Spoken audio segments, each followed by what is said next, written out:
Hello, everyone. Welcome to the first C4AI special grad school application.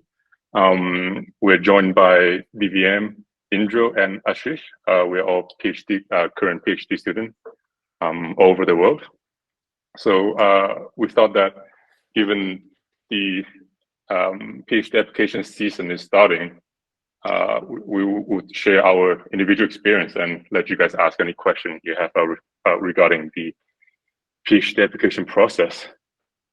So first, let's do a quick poll. I'm interested if you guys are planning to already apply for the 2023 September semester, still deciding to apply for this coming year, or you guys are planning to apply in the future and still deciding. You guys should see a poll in your bottom right.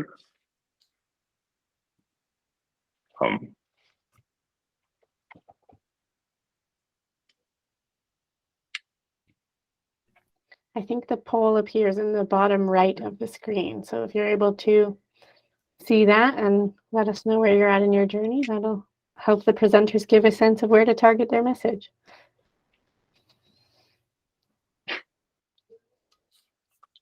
Oh, nice. So it seems like most of you guys already applied or planning to apply for this year. Nice.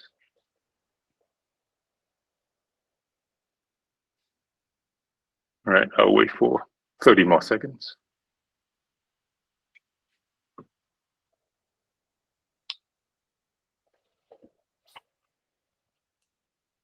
All right, nice. So most of you guys are applying this semester. So let's go to our next poll, which is, are you guys applying to PhD doctoral program or master by research program? Because they are slightly different in terms of the expectation of your statement and theory.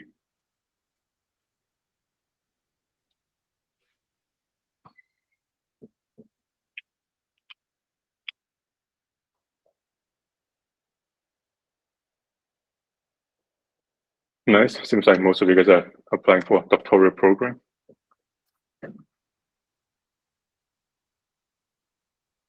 All right. So let's begin our presentation. So yeah, thank you for the panelists, Divyam, Indro, and Ashish. We are all current PhD students, and we're gonna quickly introduce ourselves, talk briefly about our PhD program and how we got into the program. So first of all, I'm Bryan. I'm a second-year PhD student at the University of Edinburgh.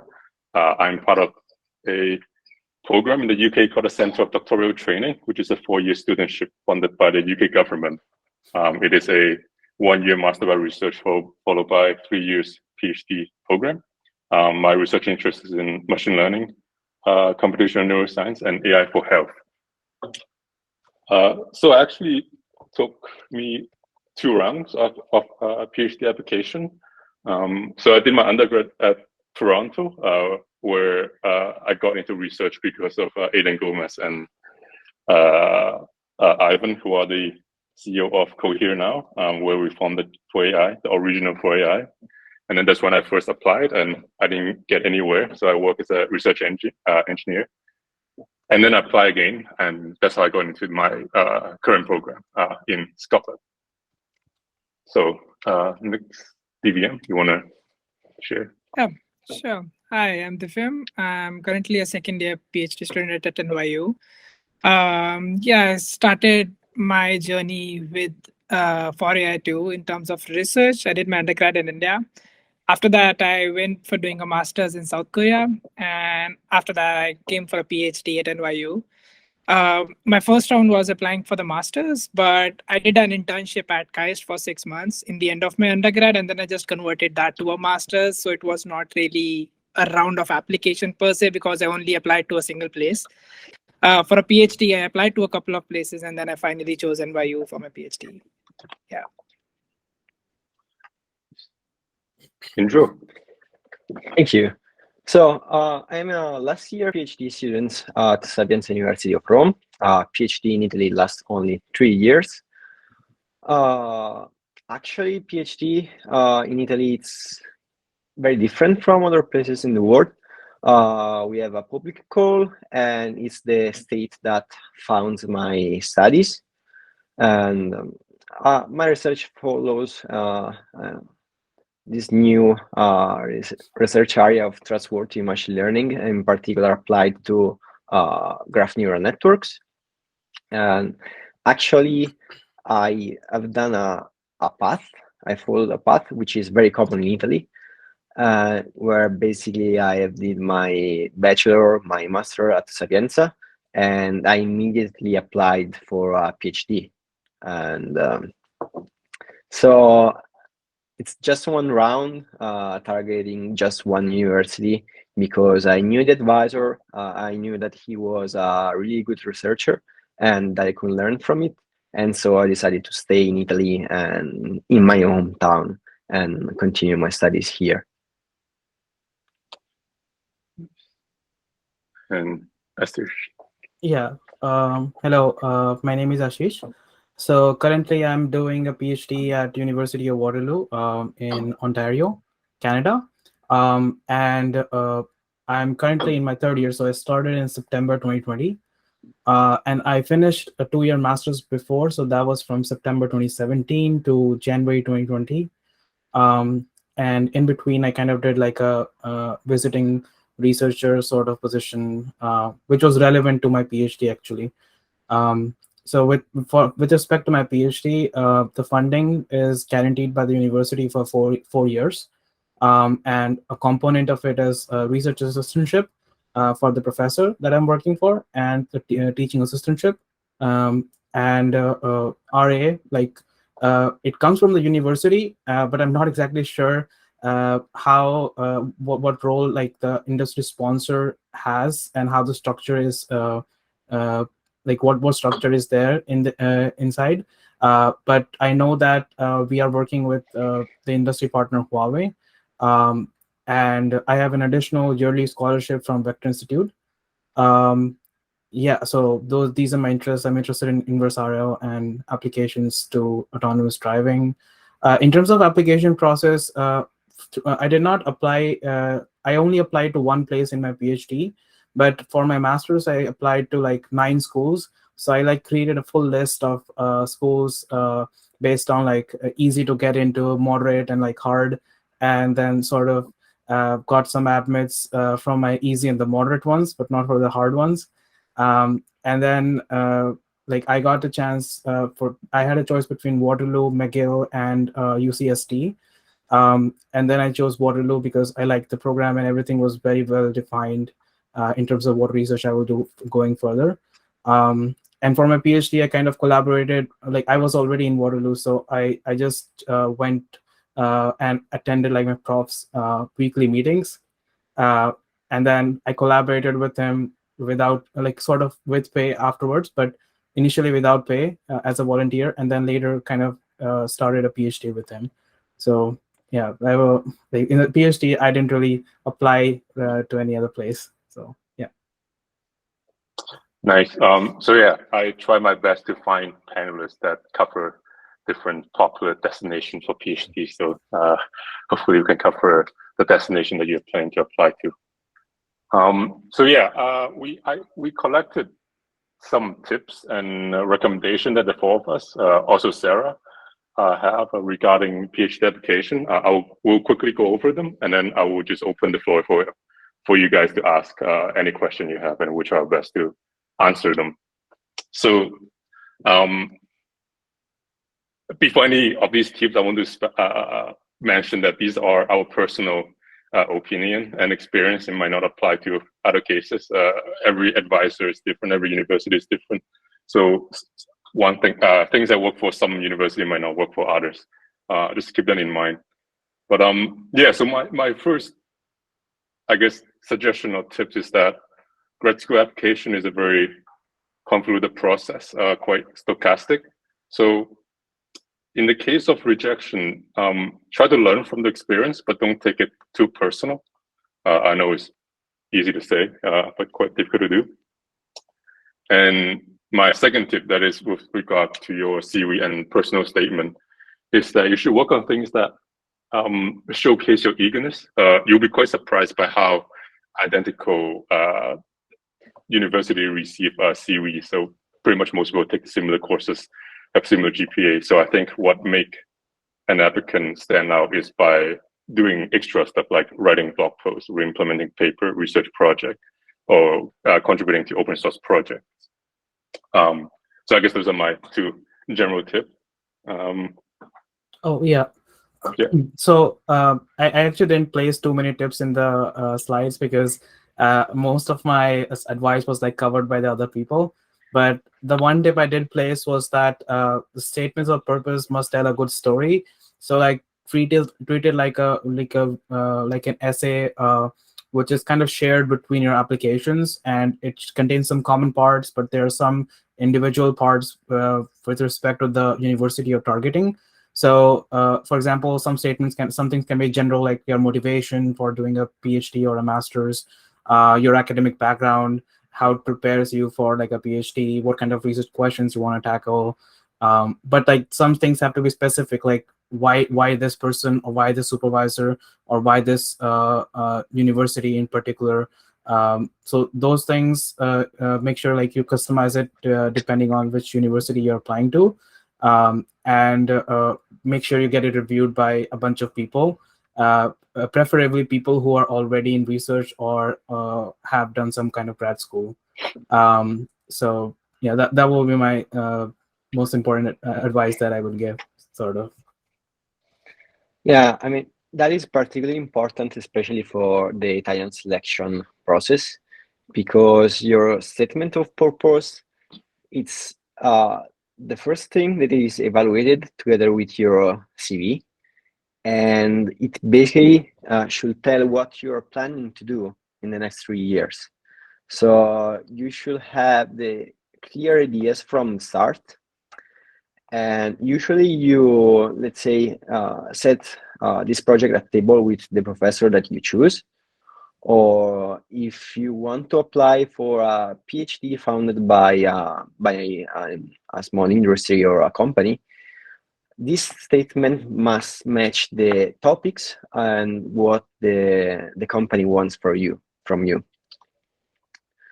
And when you, let's say, get through this first step of selection, initially you have to talk with the PhD council, and they evaluate candidates by making some questions about your statement of purpose and your research project. And in that phase, you should look really eager to start, because they are basically funding you the next 3 years without asking you anything.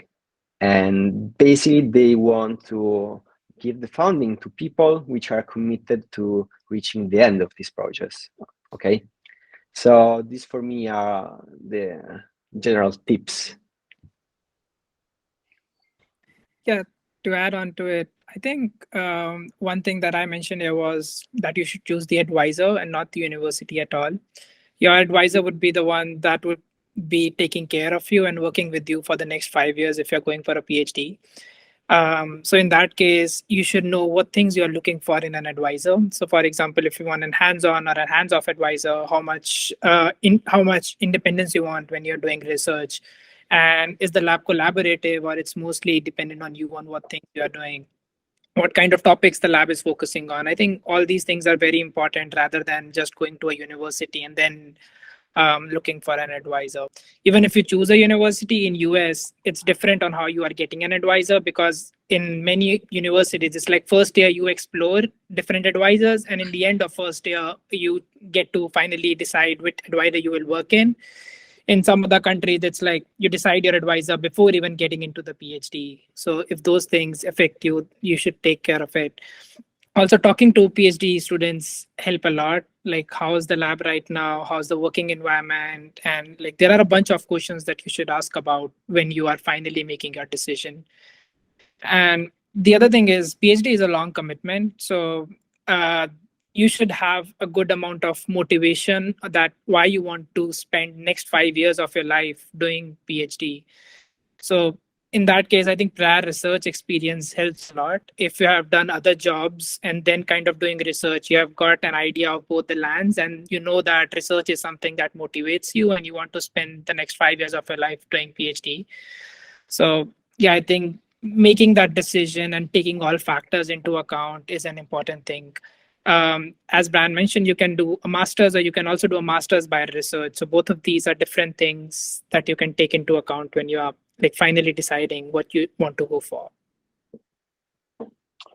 So yeah, I think choosing a good advisor is probably the most important for your PhD. And it is difficult to know someone just by email.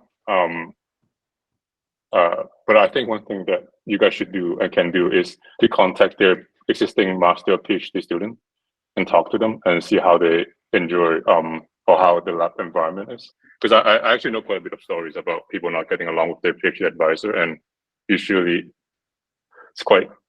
it'll become a very difficult situation for both parties. But yeah, so we gathered tips on 3 topics. The first one is about getting reference letter.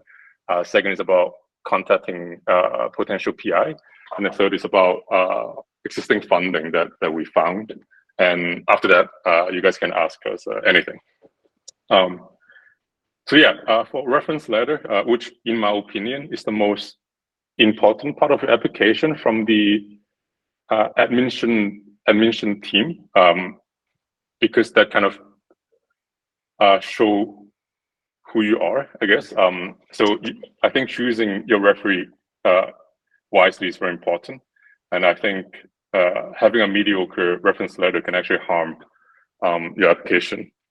And so ideally, you should ask someone who is in research and who is someone that you work with, and you think that they know you. And once someone agreed to write a reference letter for you, I think you should remind them multiple times. So you should remind them maybe 4 weeks or 2 weeks before the deadline. And you should also provide a list of bullet points that remind them your accomplishment, that may be things that you want them to mention. This is a recommendation from Sarah, whom I believe she writes lots of recommendation letter. And I think DVM, you put you should ask for N+1 referee as well. So you should ask for backup reference just in case those who agreed that would write a reference letter for you didn't end up submitting on time, which actually happened to me. So yeah, keep that in mind.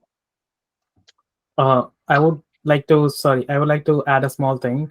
Kind of just share like what my process was. So when I was applying for my master's, actually I was applying to 9 universities and colleges, right? So I really thought that asking one person to do like 9 of them would be too much. So what I did was kind of asked more people and split the works, as in like ask like only 4 or 5 from one person, and kind of do like an allocation thing so that it's uniformly spread or something. And you can also do that if you have a lot of schools you're applying to.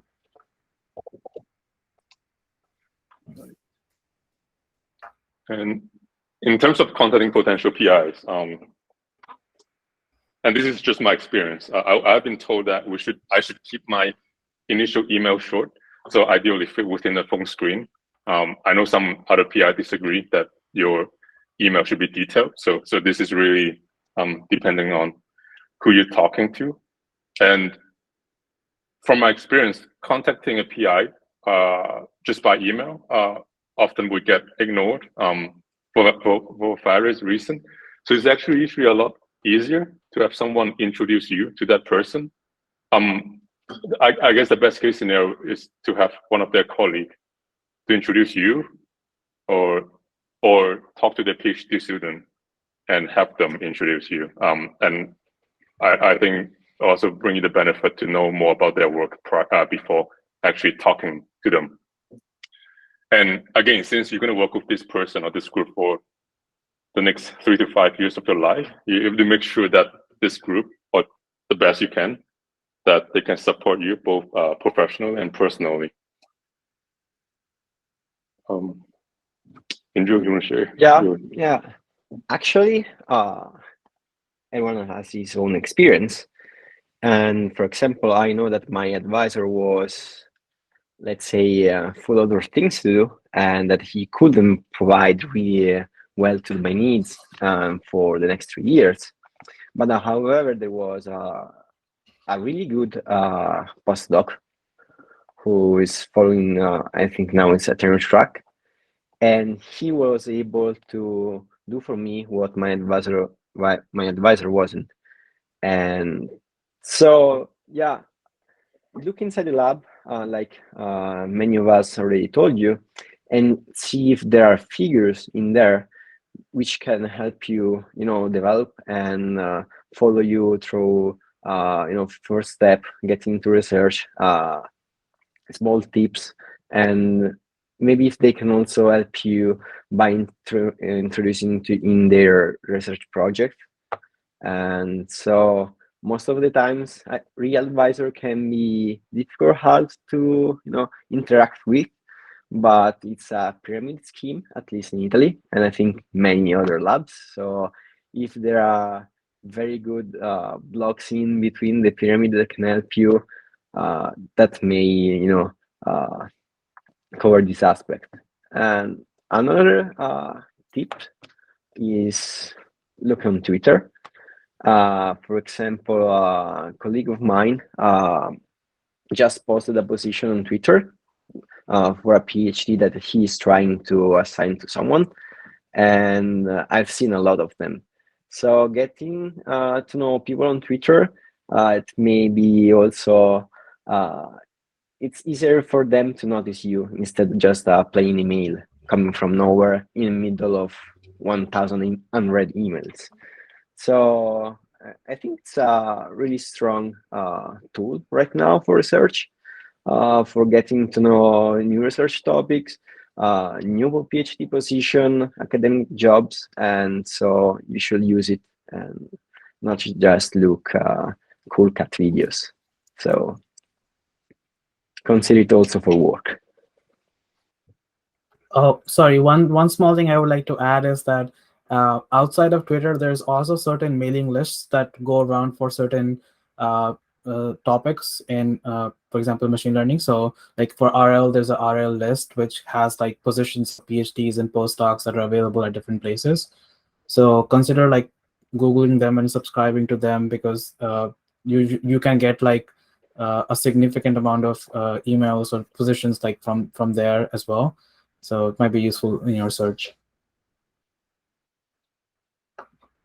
Yeah, one tip from my side would be try to meet the advisors in person. Like because of the virtual conferences, sometimes advisors do attend the virtual conferences and you can schedule a meeting in the conference. If you are attending in-person conferences, it's never a bad thing to just send them an email and be like, yeah, we want to just meet you at a conference. Like if you are around, they would be happy to do that. And after that, like if you are emailing them with a context, like maybe you met them in a conference and you have shared interests, the possibility of you getting a mail back would be a lot higher than a random cold email to that professor. Other thing would be advisors are really busy. Like, so they get tons of these emails about students willing to attend their group. So a better thing would be to email their PhD students, and maybe if you want to collaborate with them, if you're having shared interests, try to do a project with the PhD students and show that you are worthy of doing the PhD in that group. And once you have worked with a PhD student or with the PI for a couple of months, your chances of getting into that group would be a lot better than directly applying to it. Yep, I actually got into a PhD program by working with one of the PI student before. So yeah, that definitely works. And yeah, the last point is added by Sarah, whom I believe have been connected many times. So she said that the email shouldn't be too generic. It should be tailored and show interest to the PI's research agenda. I asked her to find a good example. I will see if she can find one. I will share with the rest of you later, hopefully. But yeah, so funding, which is arguably the most difficult part, I think, especially for international students. So yeah, no, we quickly, the four of us quickly gathered the funding that we found for our respective country or region. So in the UK, as I mentioned, there's the CDT program, which is fully funded by the UK government. And last I checked, there are around 200 CDT across the country. And yeah, it's a program that encourage interdisciplinary research. And on top of your salary and the tuition that is paid by the government, they also give you extra funding for traveling and purchasing personal item. So I think that's a quite a good program, the CDT. And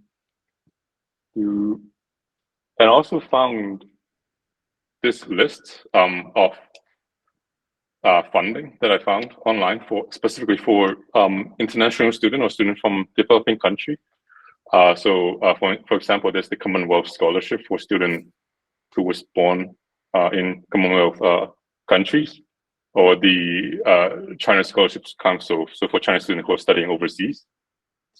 And of course, there are industrial scholarship like the Divyam Madaan scholarship, which from our experience, they're often even more difficult to get than government funding.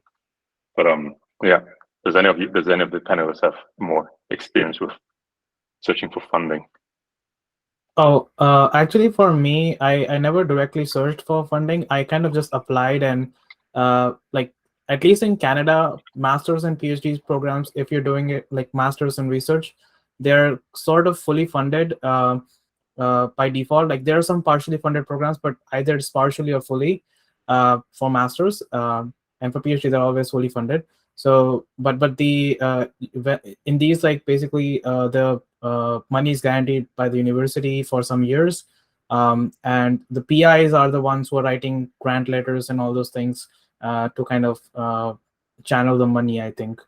But I don't really know that process, so yeah. But I didn't explicitly search for any like funding. I would just kind of assign these fundings because of the nature of work I'm doing and the person I'm working with. What is important is indeed the project that you're working with. So yeah, make sure that is good before you do anything. I'll add a few things about fundings. I think one important thing is where the funding is coming from. I think you should ask this to your PI or when you are being admitted to the lab. So for example, in some labs, your work is determined by your funding. So if you're getting funding from a certain project, you are supposed to work in that project because that's where the funding is coming for you. In some cases, it's quite flexible. It's like, even if we have the funding, you can work on different projects and the projects can be tied to the funding in one way or the other. So depending upon how much flexibility you want during your PhD, this thing is an important factor that you should consider. Also in US, in some universities, you are guaranteed funding for 5 years. In some universities, that's not the case. It's like the funding is coming only from your advisor. And if in the worst case, maybe your advisor runs out of funds, then you have to look for an alternate funding. But in some cases, the university guarantees you funding for 5 years, irrespective of whatever happens during those 5 years. I can also talk about like South Korea because I was there for my master's. In US, you normally have to pay for your master's. In Canada and even in South Korea, I know there are programs where you can do your master's funded by research. So you get to do research for 2 years, and then you are also funded by the university or either by your advisor, depending upon what you're working on. Yeah, actually in Europe, there is this EU-funded PhD program, which is the Marie Curie program. It's very competitive, and I actually know a friend which won a funding from Marie Curie, and he went in Hungary, coming from a master's in Italy. And I think it's the most important funding you can get in Europe. Concerning Italy, as I told you, PhDs are funded mainly by the government, which allocates some resources for that year. These are divided to the different universities, who decides how many PhDs are allowed to enter inside one department. Let's example, in PhDs in literature, how many in computer science, etc. So every year it's different. And as I told you, it's a public call, and there is a graduatory, and the top spots are usually assigned to these government funding. Then you may have other spots which are usually founded by professor contacts in industry. And like Divyam said, these are related, so you cannot do whatever you want. Sometimes you have to work on the on projects decided by the company which is funding your studies. And this year we had a lot of fundings from the European Union, and the state decided to develop that to give them to research. And therefore there are a lot of these PNR fundings, which are, by the way, linked to very specific topics in Italian administration, and they are supposed to let's say develop how we manage things, for example, traffic or retirement plans in Italy, sometimes energy distribution, and so on. So one thing which is also really different is that for applying in Italy, you are too late. The public call is held during summer, usually during the months of July and June. This year they were really late because of these PNRR fundings. So the call appeared in August. Then you have 2 steps of selections, which usually end with an interview in late September, and then you start, if you're lucky, the PhD in November, so on the 1st November.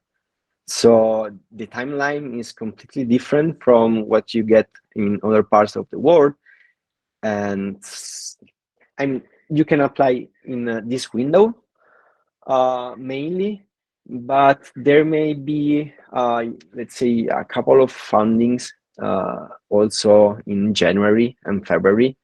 We are trying to get in line with other countries to have a continuous application program, but the summer is the main chance to get inside a PhD program in Italy. To also add to this, in Europe, there's also a program called as ALICE that you can look into, by which you can apply into multiple universities within Europe. I think you are allowed to apply to 9 or 10 advisors within one application through it. And there is also integrated programs between Max Planck in Germany with other universities. So for example, when I was applying, there was a program between Max Planck and University of Maryland, and there was another between ETH and Max Planck that you can look into. And for them, the timeline is around November and December. So you're still on time and you can still apply. Yeah, add to that, the UK is also one of those countries that you can apply all year round. So not everyone starts in September. And also that, I'm not sure about other countries, but in the UK, new PIs usually get special funding so that they can get new students. So if there's a researcher that you like who recently joined the university, then you should also contact them because they should have extra funding for new students. But yeah, so these are the things that we have prepared that we think is useful. So now we open the floor to all of you guys. Feel free to ask us anything about doing PhD, which country, why is doing PhD in the UK better, about yeah, but yeah, ask us anything. Don't be shy.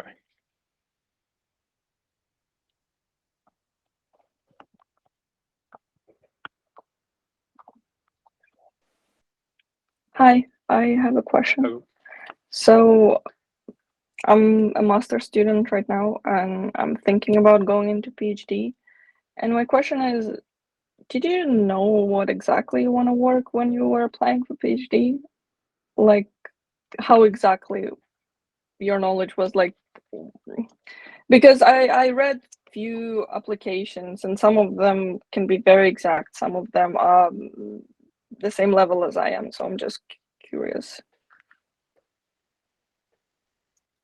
For me, like when I started my PhD, I was working with my supervisor for about 8 months on a different project. So I kind of knew the things he was interested in. But so that one that SOP that I wrote was very specific about the kind of areas I want to work with, and he kind of it was in line with what he wanted to work on as well. But for my master's, it was very generic, and I just wrote like very generic areas, and I wasn't sure what I wanted to work on, and I got an admit, and then I found luckily I found like an interesting application to work with. But during the course of my master's, actually, I did some more study and figured out that this was not what I wanted to work on, and then what I wanted to work on, I started working on in my PhD. So it's a learning process. It's a long journey. Sometimes you don't know all the things in the beginning, but overall, like in the long run, you will figure it out. And just try to find a person who will accommodate you when you know what you want to work on, right? I see. Thank you. Does anyone else have anything to add? Actually, I got interested during my master thesis, and also my advisor was really into the topic. And from a little discussion that we had, we sort of planned these next 3 years of research, and I was really interested. Of course, at first I didn't know anything. I started learning during the master thesis, and then during the PhD, this process continued, let's say, flawlessly. I stayed more or less on the same topic, and it was really smooth passing from doing the thesis and doing the PhD. I see. Thank you for sharing. I can also You're add welcome. to this, like, oh, sorry. Yeah. Um, I mean, adding to this, I think, yeah, I switched topics a bit in my research. Like during my master's, I worked on 2 completely different topics that were not related to each other. And during my PhD, I again thought of like maybe switching off topic and like exploring something. But what I found is your whole vision is kind of related. Like it's one problem that you're concerned about, but how you approach that problem can change, and there could be various ways on how you can solve that problem. So for example, for me, it has been like I kind of want to build safe or like reliable machine learning models. So the umbrella kind of remains the same, but the way I tackle that problem can be done in various ways. Like you could make them robust, but you also want to say make them interpretable, or you can just do multiple things that are responsible for making them reliable. It's not just one particular thing that you can say if that is solved, then the model is reliable. That's never the case. So it's like maybe you have one vision, but you can like change about how you want to solve that big problem that you have. I mean, that's about also choosing the right topic for your PhD. If you're choosing something that is really narrow, then you cannot explore. If you choose, let's say, to investigate robust model, trustworthy model, then you can explore, privacy preserving machine learning, interpretable machine learning, and yeah, the topic is really important. And also, you have to consider what computing researcher you will have access to. For example, I could never start researching on large language models and graphs. Let's say limited sized graphs allows me to do research which is, let's say, a little bit competitive with the big companies or the very big universities which have a lot of computing power. Yeah, and just to add a final note, I think you shouldn't be too concerned about having a very concrete idea of what you want to work on. I think PhD is or master is just a place for you to explore a different area. So as long as you have a general direction that you can work on, I think it's fine. And I mean, my research interests also evolve over time. So, and yeah, I think that's just part of the process.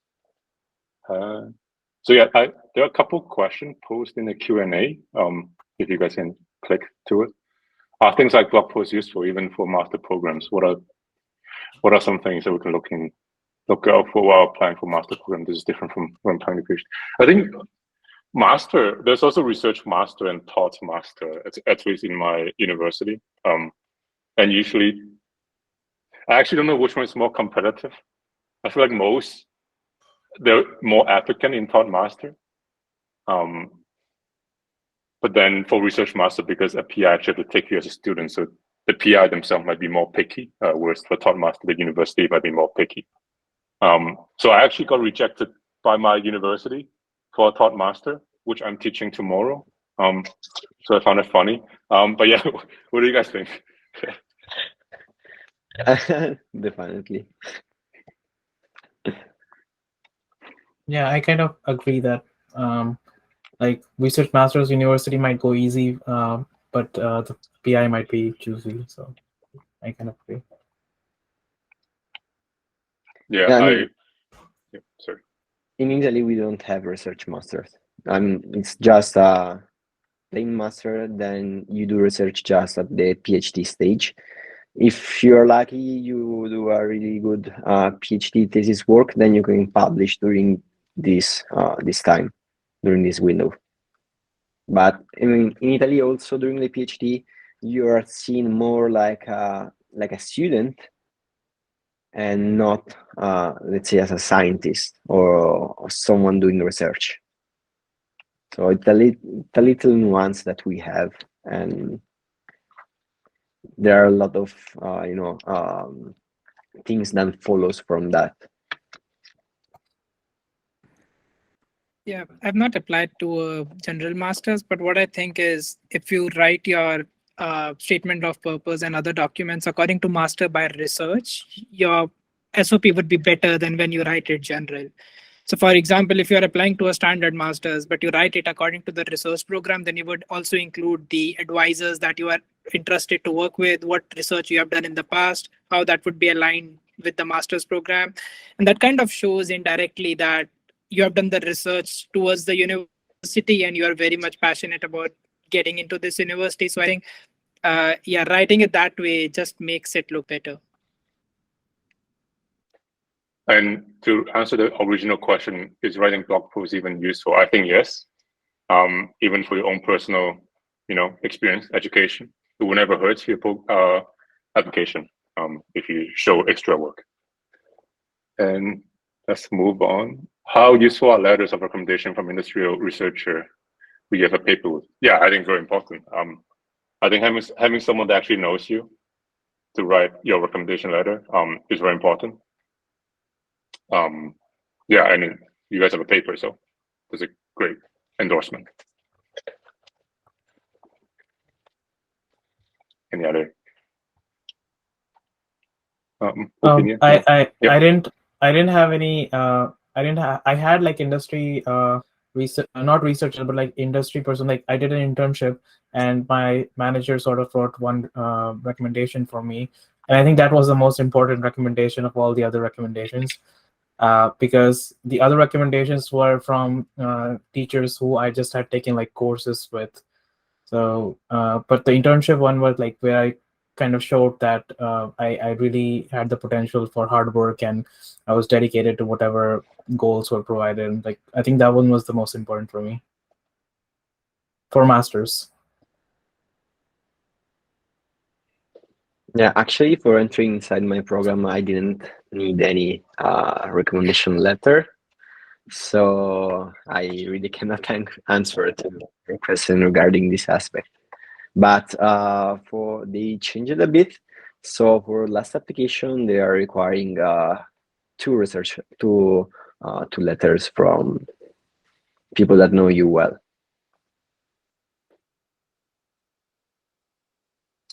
Okay, so the next question. Most PIs I've encountered have mentioned on their website that are you applying rather than emailing. Yeah, so from my experience, people stayed on the website because they already have too many email.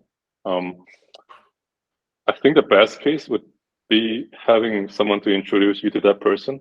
So that's what happened to me. I know a professor in Toronto who knew someone in Edinburgh, and they made the introduction for me.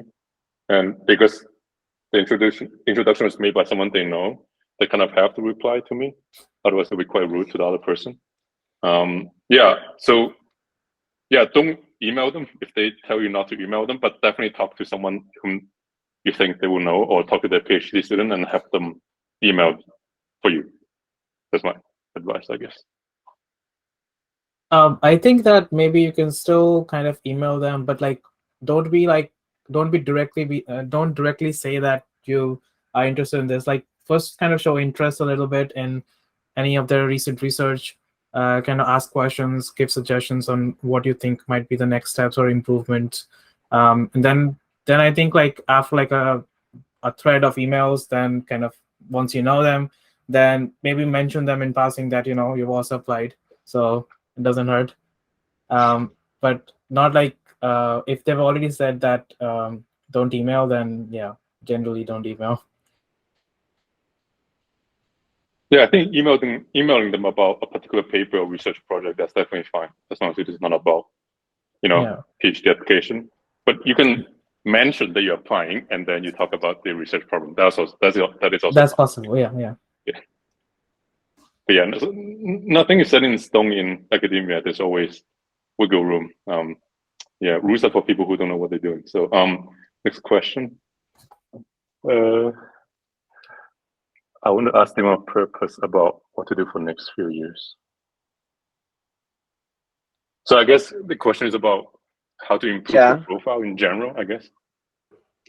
Yeah, how to what things to do in the next few years so they can write a nice statement of purpose a few years down the line, right? Yeah, so I think that those things we mentioned, blog posts, research project, open source project, re-implementing paper, that's definitely gonna be a big bonus. Yeah, I think sometimes letting them know that you have a clear view of the state of the art on a precise research topic, and that at least you want to attempt something which seems plausible, that's a very good way to start. And at least that was basically what was my research project for the application. So I let them know that I knew something about these graph neural networks and that there were some open questions, and I tried to give them really high-level answers to to some open questions that there were at the moment. So that was what worked for me.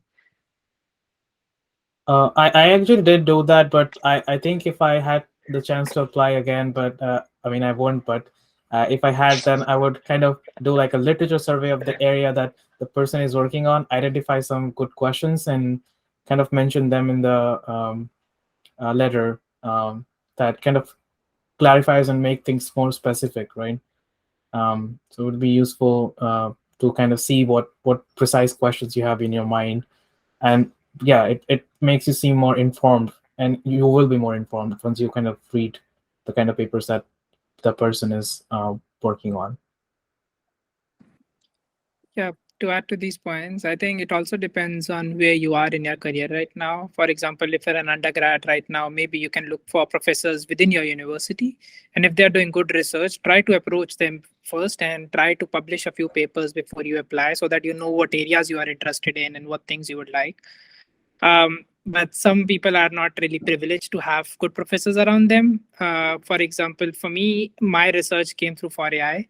My initial projects that I did in research were through C4AI. So you have this platform where you can get collaborations, decide up new projects across like people across the world, and then you need to show that you have the potential to do research and you can like think of an idea end to end. I think that helps a lot when you're writing that statement of purpose. So yeah, research experience I think would be the most important factor. Yeah, I agree. If you're an undergrad right now, definitely try to work with one of the labs there.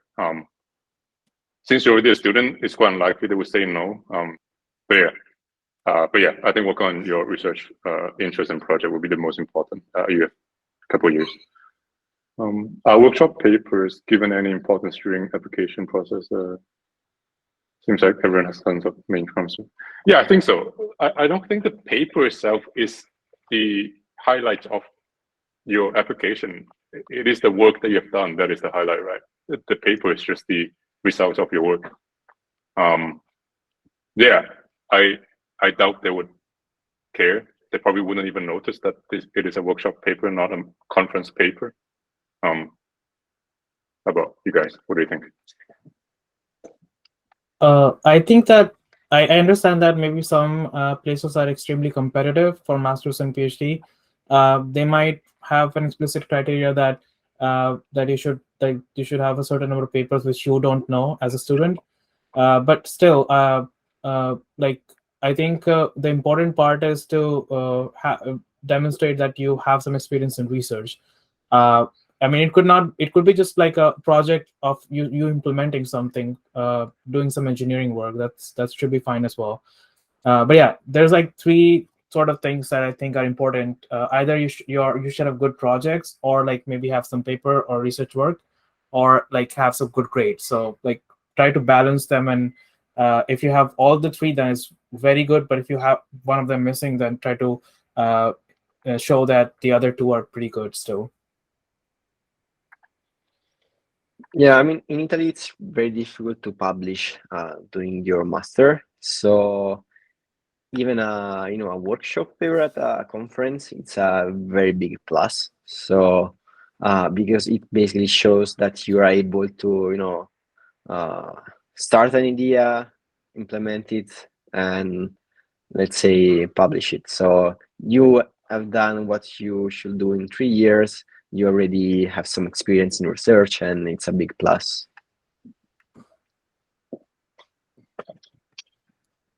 Yeah, I agree. Like it's a combination of a bunch of factors that are finally considered to decide your admit. But yeah, it's also unfortunate that papers kind of play a role when they are admitting students, because if there are so many applicants and like there are so many factors, if all the applicants are good in terms of everything, they match each other, but then they have to find one distinctive factor on how they choose students. So papers do play a role, but you can compensate it with other factors or show that you have the potential that you can convert this workshop paper into a full paper. Maybe your recommenders support you that he has been working on support like an improvement of this workshop paper and it's in peer review right now for the conference submission. So those kind of things also help a lot.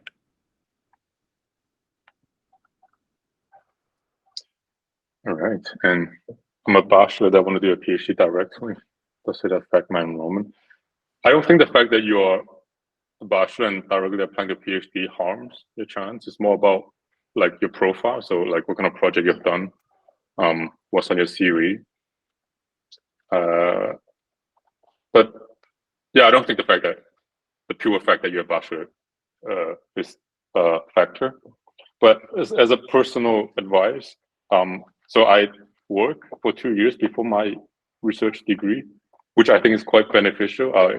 It makes me, well, first of all, I'm a more mature person, hopefully, and I also have also a better financial support because of the income for the 2 years. I think the last thing you want is doing a PhD and having some financial issue that is out of your control and you need money instantly. So that would be one reason to maybe work for a bit before applying. But that's just my personal experience.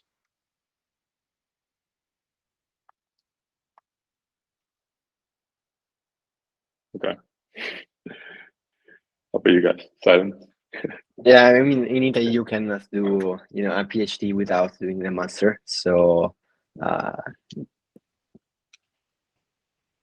there isn't the need to answer the question from my side. I think it depends on your profile. Like if you think even after your undergrad, like you have a good amount of research experience, you have papers, then you don't want to do masters, you can go for a PhD directly.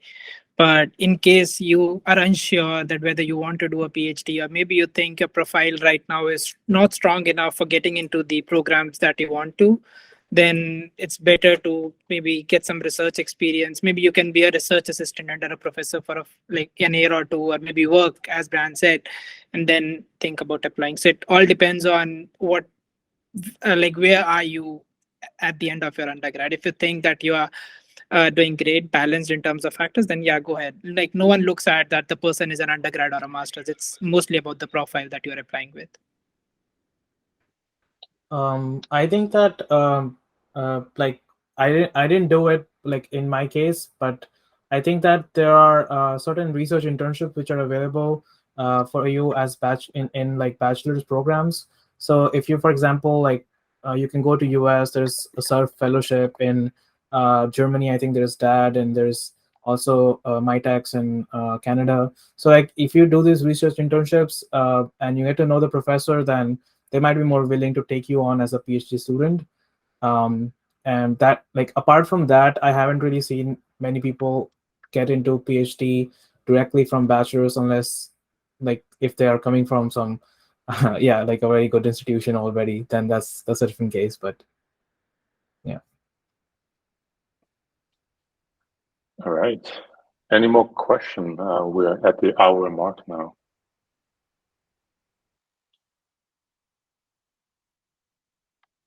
Okay. If not, we have gathered resources that I think is useful. So I found a couple to the thread about just general advice. I found a thread about all the statements of purpose and research statement that people shared. A couple links from DVM about just PhD in general. And the last thing, give a shout out to the C4AI Scholar Program. So if you want to improve your profile, I think this program is definitely very helpful. It pays you and you gain research experience. That's probably the best combination. And best of luck of your applications. I hope this session is helpful for you. Let us know. Let us know if you have other ideas, other topic you want us to cover, maybe interview for PhD program. I don't know. But yeah, thank you for showing up. And thank you, the panel members, for helping.